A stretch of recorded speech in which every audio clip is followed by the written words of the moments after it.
é premente pensarmos nestas atitudes presentes, pois as nossas decisões afetarão, sem dúvida, e terão impacto nos nossos filhos, na nossa família e nos nossos amigos. Por isso é fulcral esta mudança e este acolhimento do desenvolvimento sustentável.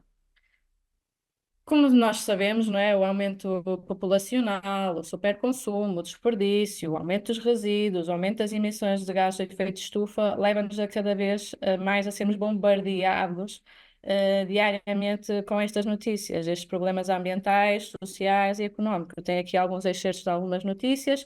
Veja-se, por exemplo, o caso da escassez de água no Algarve e em Trás-os-Montes, o caso das cheias que afetaram a produção da Alta Europa, uma vez que não havia matérias-primas e tiveram que estar em layoff. E relativamente também à questão humana, nós pensamos que as questões da exploração laboral não é algo que seja muito do nosso dia a dia, mas cada vez mais isto faz parte do nosso dia a dia e entra como notícia. Por isso, cabe-nos a nós tomar algumas atitudes, quer pessoais, quer profissionais. Eu acho que aqui o desafio é global. Então, falando propriamente dito do ISG, a sustentabilidade assenta em três pilares: ambientalmente consciente, socialmente responsável e economicamente viável. O ESG é um acrónimo da terminologia de inglês para Environment, Social and Governance, que em português é a nossa ambiental, social e governança, e que nos diz que, em termos de reporte de informação não financeira, o que é que as empresas podem enquadrar em cada um destes três pilares, nomeadamente no E, quais são as atividades que estão desenvolvidas em termos ambientais, nomeadamente na proteção do ambiente, incluindo a definição de políticas corporativas e tomada de ações. No S, quais são as atividades que estão relacionadas com a parte social, ou seja, em questão da gestão das relações com os trabalhadores, fornecedores, clientes. E no G, nas questões de adoções de práticas robustas de gestão ética e que cumprem com os princípios da compliance legal na forma como gerem a sua atividade. As empresas já têm bastantes atividades nestes três pilares, muito mais focada na parte ambiental, mas agora e cada vez mais se vê a trabalhar a parte social e a parte de governança. Falando de desenvolvimento sustentável, temos que falar obrigatoriamente dos ODS, os nossos Objetivos de Desenvolvimento Sustentável, que são 17, 160 metas e 232 indicadores, ou seja, o compromisso com os ODS tem como missão mesmo a erradicação da pobreza e o desenvolvimento económico e social, ambiental à escala global até 2030, ou seja, é o compromisso no cumprimento destes 17 ODS até 2030. Neste sentido, o conceito ESG e os Objetivos de Desenvolvimento Sustentável complementam-se e ambos são fundamentais neste contexto da sustentabilidade. As empresas que estão a adotar práticas ESG estão diretamente a concretizar os ODS, ou seja, para um mundo mais justo, sustentável e que ninguém possa ficar para trás. Há empresas em que não estejam abrangidas por questões legais, que não sejam obrigadas por questões legais ao tipo do reporte, adotam os ODS como forma e como ponto de partida para este caminho do desenvolvimento sustentável. A título de curiosidade, só deixei aqui uma questão relativamente, por exemplo, às normas. As empresas que já tenham adotado algum sistema normativo já estão de alguma forma comprometidos com os ODS. Vocês podem consultar o site, por exemplo, da ISO, uma ISO 9001-2015, e em baixo diz quais são os ODS que já estamos a contribuir de alguma forma. Ou na imagem lá também coloquei, por exemplo, na igualdade de género, há uma panóplia de normas em que já estão a contribuir de uma forma geral. Temos, por exemplo, a questão da conciliação entre a vida profissional, familiar e pessoal, o AMFOR-BSI, ou seja, de uma forma indireta, as empresas já tomam medidas neste sentido. No segundo ponto, ou seja, no enquadramento legal, aqui a Europa está na linha da frente em termos de legislação. Há um carrossel de legislação e que é necessário cumprir e os roteiros são bastante ambiciosos. Temos a NFDR, temos o Acordo de Paris, o Pacto Ecológico Europeu, a CSDR, a ZRS, ou seja, é uma panóplia de legislação que somos sujeitos e que temos que olhar para ela com bastante cuidado. Uns países são mais ambiciosos e vão mais na linha da frente, como por exemplo o caso da França, que recentemente, e temos ouvido isto nas notícias, não é, que está a apertar o cerco às ultra fast fashion, já está a ter regulamentação própria por estas questões de ambiente social e de governança, outros vão mais a rasto, mas todos em termos da União Europeia têm um objetivo comum, que é tornar a sustentabilidade numa forma única de comunicação. Falando em termos para compreender o ESG, a União Europeia na União Europeia passa pela compreensão de uma série de reformas regulatórias que são melhor descritas, como podem ver aqui neste triângulo. Ambiental, de estabelecimento de critérios a nível da União Europeia. Depois temos aqui a questão do regulamento SFDR e a diretiva CSDR, que nos dizem que a divulgação da informação para instituições financeiras e não financeiras, de forma a fornecer aos investidores informações necessárias para fazer as escolhas de investimentos sustentáveis. Estas novas regras de reporte em vigor na União Europeia tornam o processo mais rigoroso e mais transparente, mas permite de outra forma que os clientes, fornecedores e os stakeholders conheçam o impacto que as empresas têm no ambiente e as medidas que tomam para mitigar, não só no ambiente, também na questão social e na questão da governança. Aqui na parte da diretiva da CSDR, isto teve um percurso, ou seja, esta diretiva lançada, a CSDR, vem de uma anterior diretiva que foi lançada em 2013 e foi transposta para a legislação nacional pelo Decreto-Lei 98 de 2015. Esta diretiva sofreu uma alteração em 2014, em que foram incluídas então a obrigatoriedade do reporte não financeiro para determinadas empresas. E, por conseguinte, a última alteração tivemos então a Diretiva de 2022 de /2464, que foi adotada já a 5 de janeiro de 2023 e que é relativa à comunicação de informação sobre a sustentabilidade das empresas, a CSDR. E esta diretiva enquadra-se e vai de encontro, enquadra-se no Pacto Ecológico Europeu e visa criar um acesso público e transparente de todos os dados de sustentabilidade. Olhando para o esquema, o que nós podemos questionar e vermos se a nossa empresa está ou não enquadrada, se a nossa empresa localiza-se na União Europeia, se sim, se já estava ao abrigo da NFDR, ok, tem que obrigatoriamente elaborar um relatório de sustentabilidade. Se está na União Europeia e cumpre 2 dos 3 critérios definidos ali naquele quadrado, maior de 250 trabalhadores, total do balanço igual a 25 mil euros, o volume de negócios líquidos 50 milhões de euros, 25 milhões de euros, desculpem, e o volume líquido de 50 milhões de euros, então tem que obrigatoriamente elaborar um relatório de sustentabilidade. Se não se enquadra em nenhuma destas situações, e se é uma PME cotada, tem que ter um relatório de sustentabilidade. Se não é uma PME cotada, então é um ato voluntário. Se é uma empresa está fora da União Europeia, então tem que verificar se é aplicável algum dos seguintes critérios: tem um volume de negócio líquido maior que 150 milhões de euros, se tem pelo menos uma sucursal então na União Europeia, e se a sucursal tem um volume de negócios superior a 40 milhões de euros. Se não, é também um ato voluntário. Como podemos ver, as PMEs não cotadas não estão incluídas neste esquema. O que está previsto é a adoção de uma versão simplificada de um reporte que poderá vir a alinhar com os indicadores de impacto já definidos no regulamento CFDR, mas independentemente disto, e que veremos a seguir, mesmo as PMEs não cotadas não estando ao abrigo, vão ser obrigadas a reportar alguma informação por força das grandes empresas, que vão ter que reportar ao nível da cadeia de valor.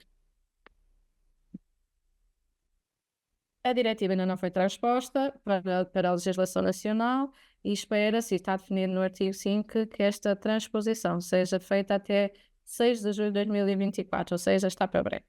Esperemos. Relativamente a esta diretiva de 2022, se a empresa está ao abrigo da CSDR, então obrigatoriamente tem que reportar pelo Regulamento Delegado 2023/272.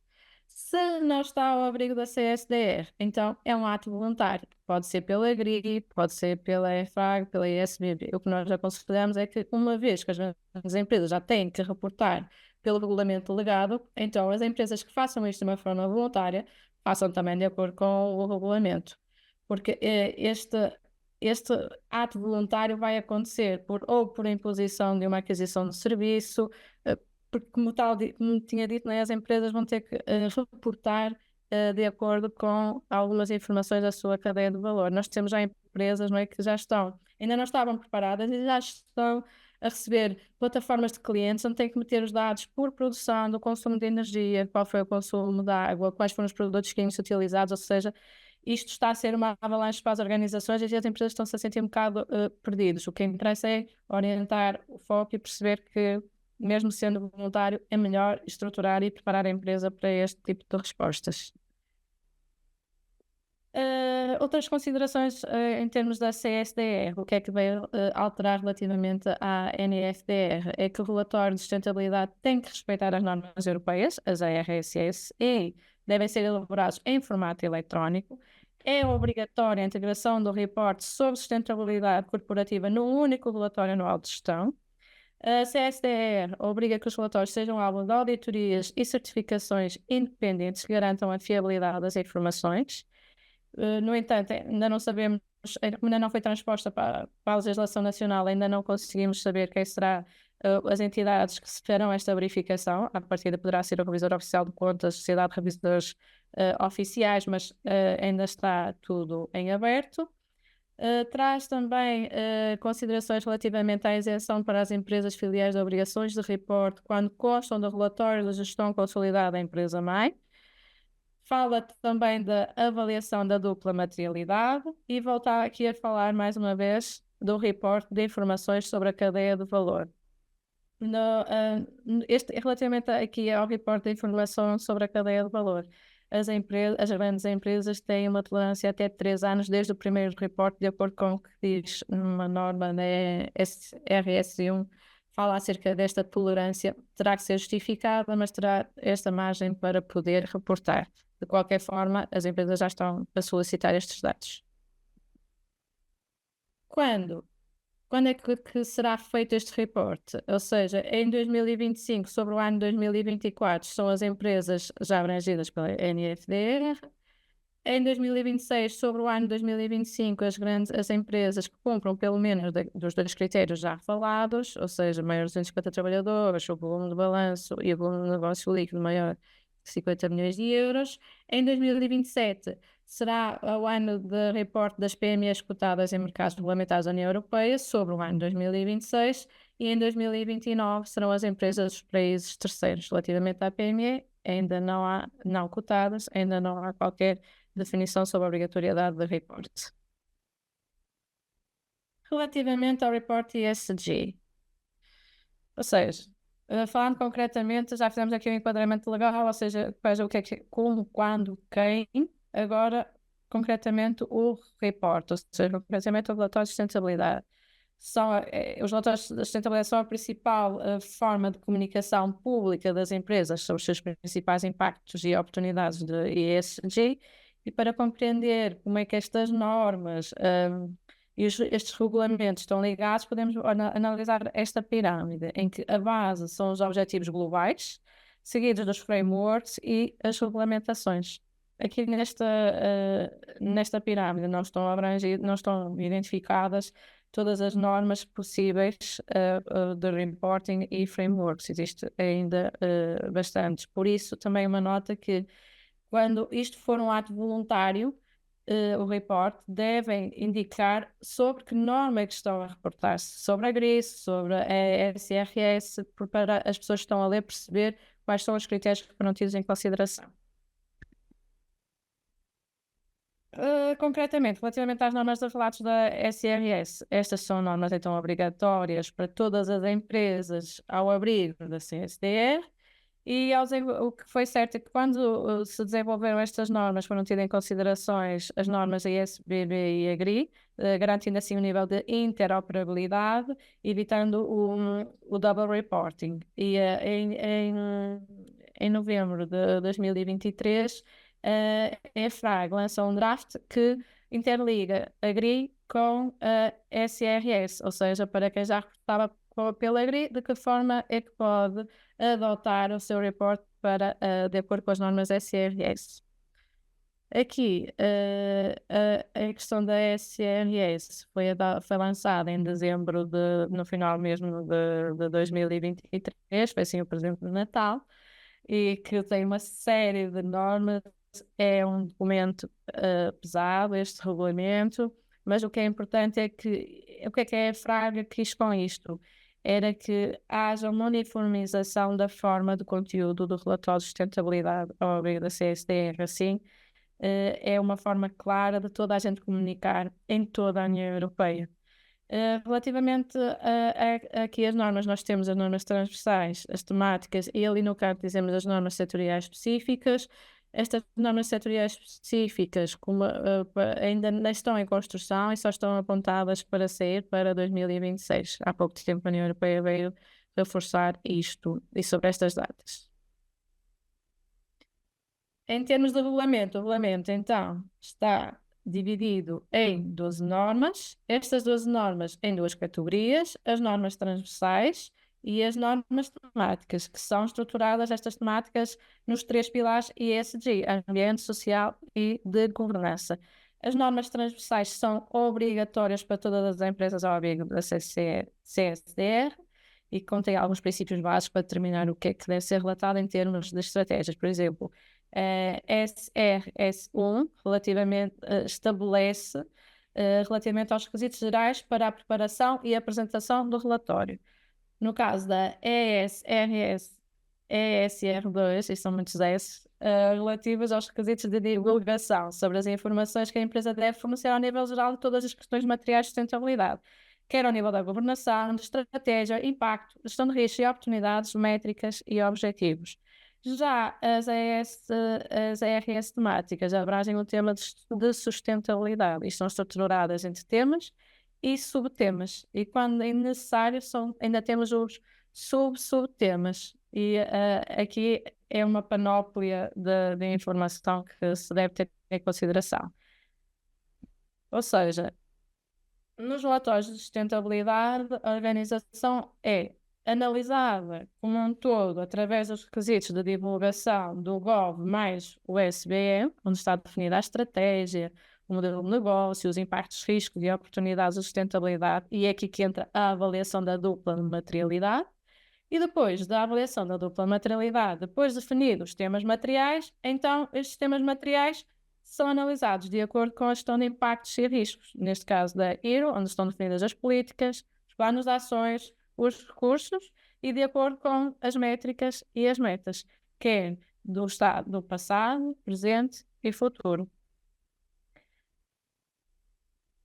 Por exemplo, está aqui, por exemplo, se uma empresa conclui que a poluição da água é algo material, então deverá providenciar a informação requerida dos requisitos da ESRS E2, onde fala das políticas, das ações e dos targets. É lá, claro, na norma, como é que deve, na norma, no regulamento, como é que deve reportar.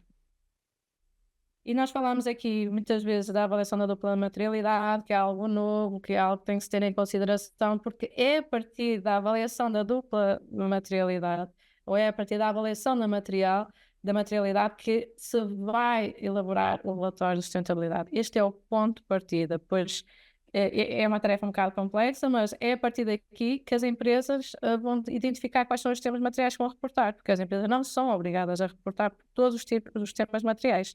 É aqui que vai ser analisado quais são os temas importantes para a empresa, ou seja, é garantido assim que, imagina, a mudança disto da dupla materialidade é que um tema material cumpre os critérios de dupla materialidade se é material em termos de perspectiva de impacto, ou na perspectiva financeira, ou então nas duas. Por isso, esta abrangência e esta dificuldade na definição dos temas materiais.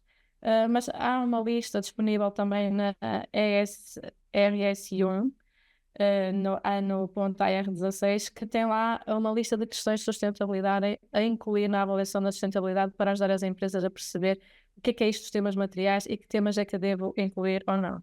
E também é importante fazer aqui um bocado de benchmarking nesta parte relativamente às boas práticas, o que é que se faz, o que é temas materiais relativamente às nossas áreas de negócios. Depois, em termos de oportunidades e desafios, aqui o que é mais importante e o que é que nós devemos ter como nota é que, acima de tudo, isto da sustentabilidade tem que ser algo estratégico da organização, tem que ser essência e tem que ser cultura da organização. Porque isto, ao ser uma cultura e essência de uma organização, isto só traz oportunidades. Ao adotarmos um relatório de sustentabilidade, estamos a aumentar a transparência, estamos a reforçar a marca e a reputação, ou seja, os consumidores estão cada vez mais conscientes ao nível ambiental e social e compram empresas com impacto positivo neste domínio. Estamos a garantir o acesso ao financiamento na tomada de decisão dos investidores e instituições financeiras. São priorizadas as empresas alinhadas com o ESG, há um acesso a novos mercados e há um aumento da competitividade internacional. Temos garantida a gestão do risco, há a melhoria do desempenho ambiental, há a questão da garantia da responsabilidade social, há a atração de talento. Os jovens estão cada vez mais focados e procuram identificar-se com entidades empregadoras que partilhem destes valores ao nível da sustentabilidade e que gerem impacto positivo. Cada vez mais esta é a realidade. E, acima de tudo, isto é também um desafio e é um estímulo à inovação, ou seja, está na altura de reinventar os processos e os serviços. Claro está que também há oportunidades, há desafios. Sem dúvida que a CSDR é algo que requer algum esforço pelas organizações, porque há uma série de informação, há um grande fluxo de informação que tem que ser analisada e tem que ser garantido esta credibilidade. Há uma série de dados que necessitam de ser ajustados, que as empresas têm, quer qualitativos, quer quantitativos, e depois há aqui o grande desafio que é garantir a informação da cadeia de valor, que poderá ser aí a maior jornada das organizações que são obrigadas ao nível da CSDR.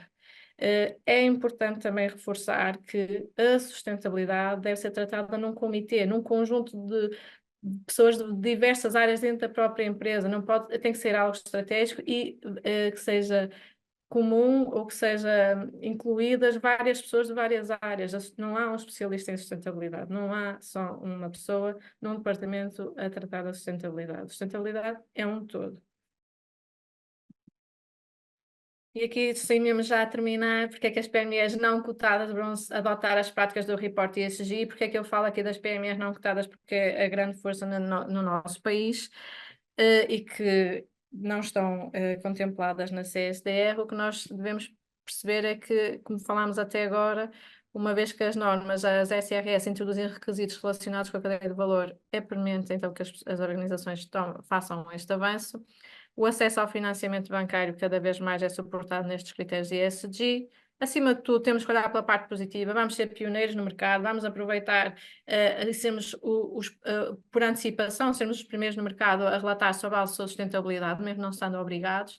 E a questão o conceito das compras sustentáveis, cada vez mais são incluídos estes requisitos de sustentabilidade nos processos de aquisição de bens e serviços, e isto pode excluir fornecedores da cadeia de valor. Cada vez mais esta é a questão feita. É meu fornecedor, ok, que temas é que está a tratar na sustentabilidade? O que é que faz em termos de pegada de carbono? Quais são as emissões de gases de efeito de estufa? Qual é o rastro dos resíduos perigosos? O que é que faz em termos de cumprimentos de direitos humanos? Como é que trata os seus trabalhadores? O que é que faz? Isto é já uma realidade nas nossas organizações.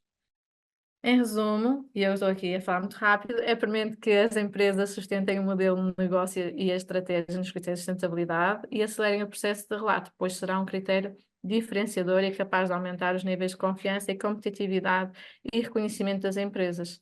Comprometer-se com a sustentabilidade traz grandes desafios, mas acima de tudo, grandes benefícios. E como diz Henry Ford, um negócio que não produz nada além de dinheiro é um negócio pobre.